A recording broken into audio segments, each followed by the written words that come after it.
ನಮಸ್ಕಾರ. ಇವತ್ತಿನ ನಮ್ಮ ಚರ್ಚೆಗೆ ಸಿಕ್ಕಿರೋ ಮೂಲಗಳು ಜ್ಯೋತಿಷ್ಯಕ್ಕೆ ಸಂಬಂಧಪಟ್ಟಿವೆ. ನಿರ್ದಿಷ್ಟವಾಗಿ ಹೇಳೋದಾದ್ರೆ ಸಿಂಹರಾಶಿಯವರ ಜೀವನದಲ್ಲಿ ಬರಲಿರುವ ಒಂದು ಬಹಳ ಮುಖ್ಯವಾದ ಸಮಯದ ಬಗ್ಗೆ. ಇದು ಕೇವಲ ದಿನ ಓದೋ ರಾಶಿಫಲದ ತರಹ ಅಲ್ಲ, ಬದಲಿಗೆ ಸಿಂಹರಾಶಿಯವರ ಸ್ವಭಾವ, ಅವರ ಸವಾಲುಗಳು ಮತ್ತೆ ಮುಂದೆ ಆಗಲಿರುವ ಬದಲಾವಣೆಗಳ ಹಿಂದಿನ ಗ್ರಹಗಳ ತರ್ಕವನ್ನ ಆಳವಾಗಿ ನೋಡುವ ಒಂದು ಪ್ರಯತ್ನ. ಹೌದು, ಈ ವಿಶ್ಲೇಷಣೆಯನ್ನ ಸರಿಯಾದ ದೃಷ್ಟಿಕೋನದಲ್ಲಿ ನೋಡೋದು ತುಂಬಾನೇ ಮುಖ್ಯ. ಅಂದ್ರೆ, ನಮ್ಮ ಮೂಲಗಳ ಪ್ರಕಾರ ಸಿಂಹರಾಶಿಯವರು ಸಾಮಾನ್ಯವಾಗಿ ಧೈರ್ಯ, ಆತ್ಮವಿಶ್ವಾಸಕ್ಕೆ ಹೆಸರುವಾಸಿ ಅಲ್ವಾ? ಆದ್ರೆ ಇತ್ತೀಚೆಗೆ ಅವರಿಗೆ ತಾವು ಪಟ್ಟ ಶ್ರಮಕ್ಕೆ ಸರಿಯಾದ ಮನ್ನಣೆ ಸಿಗ್ತಿಲ್ಲ ಅನ್ನೋ ಒಂದು ಅತೃಪ್ತಿ ಕಾಡಿರ್ಬೋದು. ನನ್ನ ಪ್ರಯತ್ನಗಳನ್ನ ಯಾರೂ ನೋಡ್ತಾನೇ ಇಲ್ಲ ಅನ್ನೋ ತರದ ಒಂದು ಭಾವನೆ. ನಿಖರವಾಗಿ ಜ್ಯೋತಿಷ್ಯದ ಪ್ರಕಾರ ಕೆಲವು ಗ್ರಹಗಳ ಸಂಚಾರ ಇದಕ್ಕೆ ಕಾರಣವಾಗಿತ್ತು. ಆದರೆ ಈಗ ಗುರು ಮತ್ತು ಚಂದ್ರನಂತಹ ಗ್ರಹಗಳ ಸ್ಥಾನದಲ್ಲಿ ಬದಲಾವಣೆ ಆಗ್ತಿದೆ. ಇದು ಪರಿಸ್ಥಿತಿಯನ್ನ ಬದಲಾಯಿಸುತ್ತೆ ಅನ್ನೋ ಸೂಚನೆ ಕೊಡ್ತಿದೆ. ಆದರೆ ಒಂದು ವಿಷಯ ಗಮನಿಸಬೇಕು, ಈ ಬದಲಾವಣೆಗಳು ಏನೋ ಲಾಟ್ರಿ ಹೊಡೆದ ಹಾಗೆ ಪಟ್ಟಂತ ಆಗೋದಿಲ್ಲ. ಇದು ಅವರ ಹಿಂದಿನ ಕರ್ಮ, ತಾಳ್ಮೆ, ತ್ಯಾಗ ಇದೆಲ್ಲದರ ಫಲವಾಗಿ ನಿಧಾನಕ್ಕೆ ಹಂತವಾಗಿ ಬರುತ್ತೆ. ಸರಿ, ಹಾಗಾದ್ರೆ ಈ ಆಂತರಿಕ ಹೋರಾಟದ ಬಗ್ಗೆ ನಮ್ಮ ಮೂಲಗಳು ಏನ್ ಹೇಳುತ್ತೆ? ಅವುಗಳ ಪ್ರಕಾರ ಸಿಂಹರಾಶಿಯವರಲ್ಲಿ ಒಂದ್ ರೀತಿ ದ್ವಂದ್ವ ವ್ಯಕ್ತಿತ್ವ ಇರುತ್ತೆ. ಅಂದ್ರೆ ಹೊರಗಡೆಯಿಂದ ಸಿಂಹದ ಹಾಗೆ ಗಂಭೀರ, ಸ್ಟ್ರಾಂಗ್ ಆಗಿ ಕಂಡ್ರೂ ಒಳಗಡೆ ಒಂಟಿತನ, ಜವಾಬ್ದಾರಿಗಳ ಭಾರ ಹೊತ್ತಿರ್ತಾರೆ ಅಂತ. ಈ ನನ್ನ ಮಾತಿಗೆ ಬೆಲೆಯಿಲ್ಲ ಅನ್ನೋ ಭಾವನೆ ಈಗ ಹೇಗೆ ಬದಲಾಗಲಿದೆ? ಇಲ್ಲಿ ಒಂದು ತುಂಬಾನೇ ಕುತೂಹಲಕಾರಿ ತಿರುವಿದೆ. ಅವರಿಗೆ ಕೇಳಿರುವ ಶುಭ ಸುದ್ದಿ ಇದೆಯಲ್ಲ, ಅದು ಸಾಮಾನ್ಯವಾದದ್ದಲ್ಲ. ಅದು ಅವರ ಯೋಚನಾಕ್ರಮ, ಜೀವನದ ದಿಕ್ಕು ಎಲ್ಲವನ್ನೂ ಕ್ಷಣಾರ್ಧದಲ್ಲಿ ಬದಲಿಸೋ ಶಕ್ತಿ ಹೊಂದಿದೆ ಅಂತ ಹೇಳಲಾಗಿದೆ. ಕೆಲವರಿಗೆ ಇದು ಕೆಲಸದಲ್ಲಿ ಬಡ್ತಿಯಾಗಿರ್ಬೋದು, ಇನ್ನು ಕೆಲವರಿಗೆ ಆರ್ಥಿಕ ಸಂಕಷ್ಟದಿಂದ ಪಾರಾಗೋ ದಾರಿ. ಒಂದು ನಿಮಿಷ, ನೀವು ಆಗ್ಲೇ ಹೇಳ್ದ್ರಿ ಗ್ರಹಗಳ ಪ್ರಭಾವ ನಿಧಾನವಾಗಿ ಬರುತ್ತೆ ಅಂತ. ಹಾಗಾದ್ರೆ ಈ ಕ್ಷಣಾರ್ಧದಲ್ಲಿ ಬದಲಾಯಿಸೋ ಸುದ್ದಿ ಅನ್ನೋದು ಹೇಗೆ ಸಾಧ್ಯ? ಇದ್ರಲ್ಲಿ ಸ್ವಲ್ಪ ವಿರೋಧಾಭಾಸ ಇದೆ ಅಲ್ವಾ? ಅದ್ಭುತ ಪ್ರಶ್ನೆ. ನೋಡಿ, ಜ್ಯೋತಿಷ್ಯದ ತರ್ಕ ಹೀಗಿದೆ. ಗ್ರಹಗಳ ಪ್ರಭಾವ ಅನ್ನೋದು ಒಂದು ಅಣೆಕಟ್ಟಿನಲ್ಲಿ ನೀರು ತುಂಬಿದ ಹಾಗೆ. ಹಿನ್ನೆಲೆಯಲ್ಲಿ ನಿಧಾನವಾಗಿ ಶಕ್ತಿ ಸಂಗ್ರಹ ಆಗ್ತಾನೇ ಇರುತ್ತೆ. ಆ ಶುಭ ಸುದ್ದಿ ಅನ್ನೋದು ಅಣೆಕಟ್ಟಿನ ಗೇಟ್ ತೆಗೆದ ಹಾಗೆ. ನೀರು ಒಮ್ಮೆಗೆ ರಭಸವಾಗಿ ಬರುತ್ತೆ, ಆದರೆ ಅದರ ಹಿಂದಿನ ಶಕ್ತಿ ಹಲವು ದಿನಗಳಿಂದ ಸಂಗ್ರಹ ಆಗಿರುತ್ತೆ ಅಲ್ವಾ? ಹಾಗೆ ಈ ಸುದ್ದಿ ತಕ್ಷಣ ಬಂದ ಹಾಗೆ ಅನಿಸಿದ್ರೂ ಅದರ ಹಿಂದಿನ ಶಕ್ತಿ ಅವರ ತಾಳ್ಮೆ ಮತ್ತು ಪರಿಶ್ರಮದ್ದೇ. ಸರಿ, ಅರ್ಥ ಆಯ್ತು. ದೇವರು ಕೂಡ ಮೊದಲೇ ದೊಡ್ಡ ಬಾಗಿಲು ತೆರೆಯಲ್ಲ, ಬದಲಿಗೆ ಸಣ್ಣ ಸಣ್ಣ ಚಿಹ್ನೆಗಳು, ಅವಕಾಶಗಳ ಮೂಲಕ ಸೂಚನೆ ಕೊಡೋಕ್ ಶುರು ಮಾಡ್ತಾನೆ ಅಂತ ಈ ಪಠ್ಯಗಳು ಹೇಳುತ್ತೆ. ಇಲ್ಲೊಂದು ಅತ್ಯಂತ ಕುತೂಹಲಕಾರಿ ವಿಷಯ ಇದೆ. ಮೂಲಗಳಲ್ಲಿ ಸಿಂಹರಾಶಿಯಲ್ಲೇ ಬರುವ ಬೇರೆ ಬೇರೆ ನಕ್ಷತ್ರಗಳ ಬಗ್ಗೆ, ಅಂದ್ರೆ ಮಖ, ಪುಬ್ಬ ಮತ್ತು ಉತ್ತರ ನಕ್ಷತ್ರಗಳ ಪ್ರಭಾವದ ಬಗ್ಗೆ ವಿಸ್ತಾರವಾಗಿ ಹೇಳಿದ್ದಾರೆ. ಒಂದೇ ರಾಶಿಯಲ್ಲಿದ್ರೂ ಜನರ ಸ್ವಭಾವ, ಅನುಭವದಲ್ಲಿ ಯಾಕೆ ಇಷ್ಟೊಂದು ವ್ಯತ್ಯಾಸ ಇರುತ್ತೆ? ಇದು ಜ್ಯೋತಿಷ್ಯದ ಒಂದು ಅತಿ ಸೂಕ್ಷ್ಮವಾದ ಭಾಗ. ರಾಶಿ ಅನ್ನೋದು ಒಂದು ದೊಡ್ಡ ಚಿತ್ರ.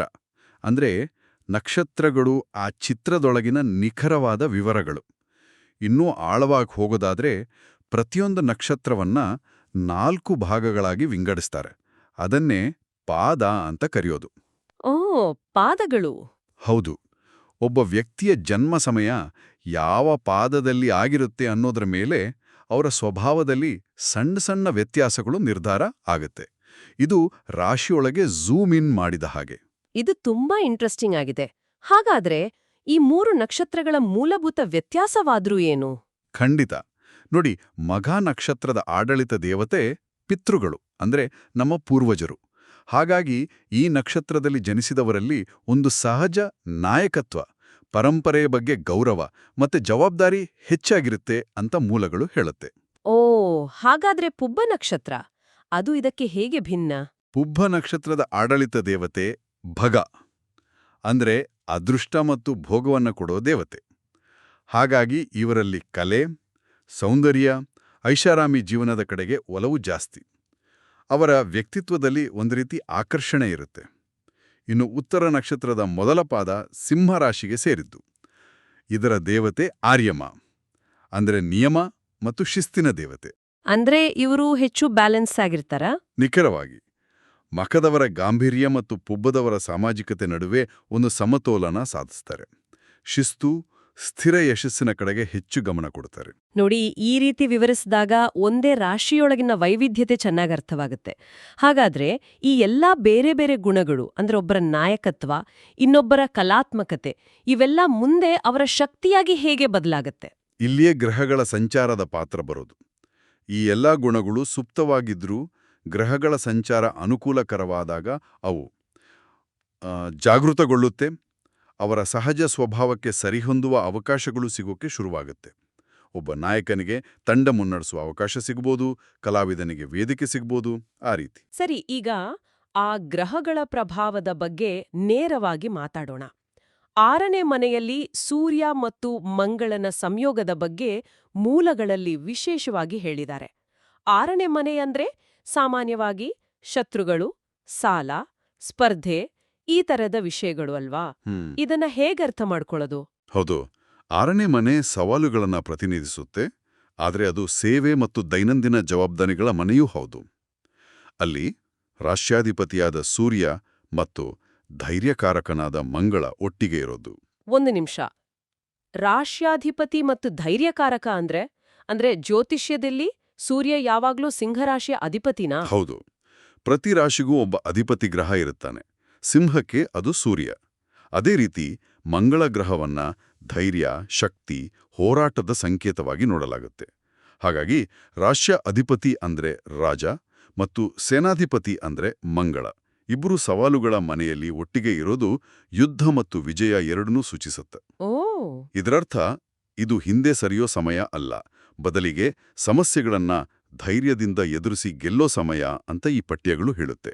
ನಮ್ಮ ಮೂಲಗಳಲ್ಲಿ 6ನೆಯ ಮನೆಯನ್ನ ಉಪಚಯ ಮನೆ ಅಂತಾನೂ ಕರೆದಿದ್ದಾರೆ. ಅಂದ್ರೆ ಕಾಲ ಕಳೆದಂತೆ ಸುಧಾರಿಸುವ ಮನೆ ಅಂತ. ಹಾಗಾಗಿ ಈ ಸೂರ್ಯ ಮಂಗಳರ ಹೋರಾಟ ಆರಂಭದಲ್ಲಿ ಕಷ್ಟ ಆದ್ರೂ ಕೊನೆಗೆ ಗೆಲುವು ನಿಶ್ಚಿತ ಅಂತನಾ? ಅತ್ಯುತ್ತಮವಾದ ಪಾಯಿಂಟ್ ಹೇಳಿದ್ರಿ. ಅದೇ ಇದರ ನಿಜವಾದ ಅರ್ಥ. ಉಪಚಯ ಅಂದ್ರೆ ಬೆಳವಣಿಗೆ. ಹಾಗಾಗಿ ಈ ಸಮಯದಲ್ಲಿ ಎದುರಾಗೋ ಸವಾಲುಗಳು ಅವರನ್ನು ಇನ್ನಷ್ಟು ಬಲಪಡಿಸತ್ತೆ.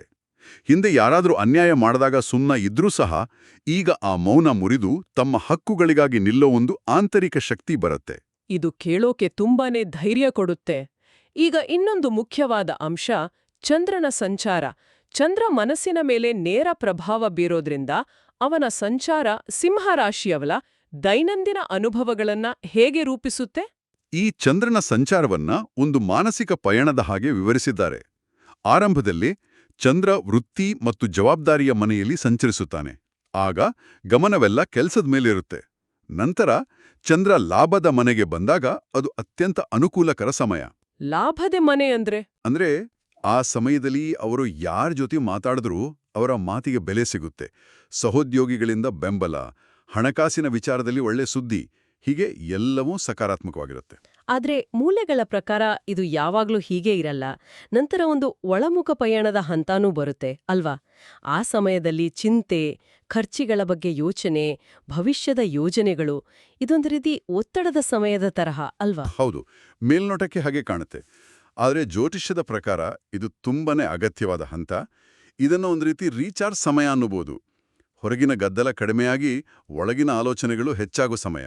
ಮತ್ತು ಕೊನೆಗೆ ಚಂದ್ರನು ಸಿಂಹರಾಶಿಗೆ ಪ್ರವೇಶಿಸಿದಾಗ ಅದೇ ನಿಜವಾದ ತಿರುವು ಅಂದ ಒತ್ತಿ ಹೇಳಿದ್ದಾರೆ. ಆಗ ಏನಾಗುತ್ತೆ? ಅದೇ ಕ್ಲೈಮ್ಯಾಕ್ಸ್. ಹಿಂದಿನ ಹಂತದಲ್ಲಿ ಮಾಡಿದ ಆತ್ಮಾವಲೋಕನ ಈಗ ಬಲವಾದ ಆತ್ಮವಿಶ್ವಾಸವಾಗಿ ಬದಲಾಗುತ್ತೆ. ಕಳೆದು ಹೋದ ಧೈರ್ಯ ವಾಪಸ್ ಬರುತ್ತೆ. ಮುಂದೆ ಏನ್ ಮಾಡಬೇಕು, ಯಾವ ದಾರಿಯಲ್ಲಿ ಹೋಗ್ಬೇಕು ಅನ್ನೋದ್ರ ಬಗ್ಗೆ ಸ್ಪಷ್ಟ ನಿರ್ಧಾರಗಳನ್ನು ತೆಗೆದುಕೊಳ್ಳೋ ಶಕ್ತಿ ಸಿಗುತ್ತೆ.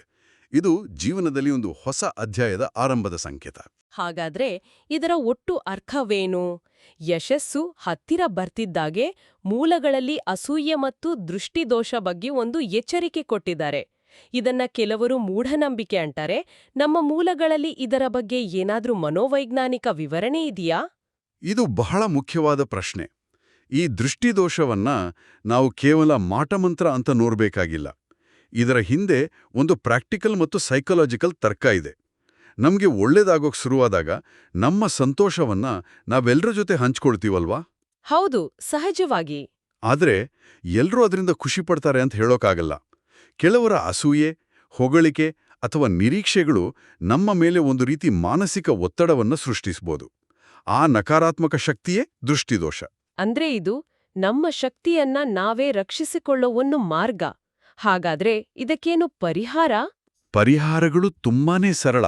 ಮೊದಲನೆಯದು ವಿವೇಚನೆ. ತಮ್ಮ ಸಾಧನೆಯನ್ನ ಯಾರ್ ಜೊತೆ ಹಂಚ್ಕೋಬೇಕು ಅನ್ನೋದ್ರಲ್ಲಿ ಜಾಗರೂಕರಾಗಿರೋದು. ಎರಡನೆಯದು ತಮ್ಮ ಮಾನಸಿಕ ಶಕ್ತಿಯನ್ನ ಪಾಸಿಟಿವ್ ಆಗಿಟ್ಕೊಳ್ಳೋದು. ಮನೆಯಲ್ಲಿ ದೀಪ ಹಚ್ಚೋದು, ಧ್ಯಾನ ಮಾಡೋದು, ಈ ಥರದ ಸರಳ ಅಭ್ಯಾಸಗಳು ಮನಸ್ಸನ್ನ ಶಾಂತವಾಗಿಡುತ್ತೆ. ಎಲ್ಲಕ್ಕಿಂತ ಮುಖ್ಯವಾಗಿ ಯಶಸ್ಸು ಬಂದಾಗ ವಿನಮ್ರವಾಗಿರೋದು ಕೂಡ ಅನಗತ್ಯ ಗಮನವನ್ನ ತಪ್ಪಿಸುತ್ತೆ ಅಂತನೂ ಹೇಳಿದ್ದಾರೆ. ಖಂಡಿತ. ಮತ್ತು ಅತಿ ಮುಖ್ಯವಾದ ಸಲಹೆ ಅಂದ್ರೆ ಭಾವನಾತ್ಮಕವಾಗಿ ಉದ್ವೇಗದಲ್ಲಿರುವಾಗ ದೊಡ್ಡ ನಿರ್ಧಾರಗಳನ್ನು ತಗೋಬಾರ್ದು. ಇಲ್ಲಿಯವರೆಗೂ ತಾಳ್ಮೆ ಅನ್ನೋದು ಒಂದು ಪರೀಕ್ಷೆ ಆಗಿರ್ಬೋದು, ಆದ್ರೆ ಇನ್ನು ಮುಂದೆ ಅದೇ ಒಂದು ದೊಡ್ಡ ಆಶೀರ್ವಾದ ಆಗ್ಲಿದೆ. ಅತ್ಯುತ್ತಮ. ಹಾಗಾದರೆ ಈ ಇಡೀ ಚರ್ಚೆಯನ್ನ ಸಂಕ್ಷಿಪ್ತಗೊಳಿಸೋದಾದರೆ, ಸಿಂಹರಾಶಿಯವರಿಗೆ ಇದು ಒಂದು ಹೊಸ ಅಧ್ಯಾಯದ ಆರಂಭ. ಇದು ಅವರ ಸಹಜ ಗುಣಗಳು, ಗ್ರಹಗಳ ಬೆಂಬಲ ಮತ್ತೆ ಅವರ ಹಿಂದಿನ ಪರಿಶ್ರಮ ಒಟ್ಟಾಗಿ ಸೇರಿ ಈ ಬದಲಾವಣೆಯನ್ನ ತರ್ತಿದೆ. ಭಯವಿಲ್ದೆ, ಆದರೆ ನಿರ್ಲಕ್ಷ್ಯವೂ ಇಲ್ದೆ ಮುನ್ನಡಿಬೇಕು. ಧೈರ್ಯ ಇರಬೇಕು, ಆದ್ರೆ ಅಹಂಕಾರ ಬೇಡ. ನಂಬಿಕೆ ಇರ್ಲಿ, ಆದ್ರೆ ಮೂಢನಂಬಿಕೆ ಬೇಡ. ಹೌದು, ಖಂಡಿತ. ಕೊನೆಯದಾಗಿ ಕೇಳುಗರಿಗೆ ಒಂದು ಚಿಂತನೆಯನ್ನ ಬಿಟ್ಟು ಹೋಗೋಣ. ಈ ಜ್ಯೋತಿಷ್ಯ ವಿಶ್ಲೇಷಣೆಯು ಒಂದು ಸಂಭಾವನೆಯ ದಾರಿಯನ್ನ ತೋರಿಸುತ್ತೆ. ಗ್ರಹಗಳು ಅವಕಾಶಗಳ ಬಾಗಿಲನ್ನ ತೆರೆಯಬಹುದು. ಆದರೆ ಆರಂಭವಾಗ್ತಿರುವ ಈ ಹೊಸ ಅಧ್ಯಾಯವನ್ನ ಬರೆಯೋ ಲೇಖಕರು ಯಾರು? ಗ್ರಹಗಳೇ, ವಿಧಿಯೇ, ಅಥವಾ ಆ ಅವಕಾಶಗಳನ್ನ ಬಳಸಿಕೊಂಡು ಮುನ್ನುಗ್ಗುವ ನಿಮ್ಮ ಸ್ವಂತ ನಿರ್ಧಾರಗಳೇ?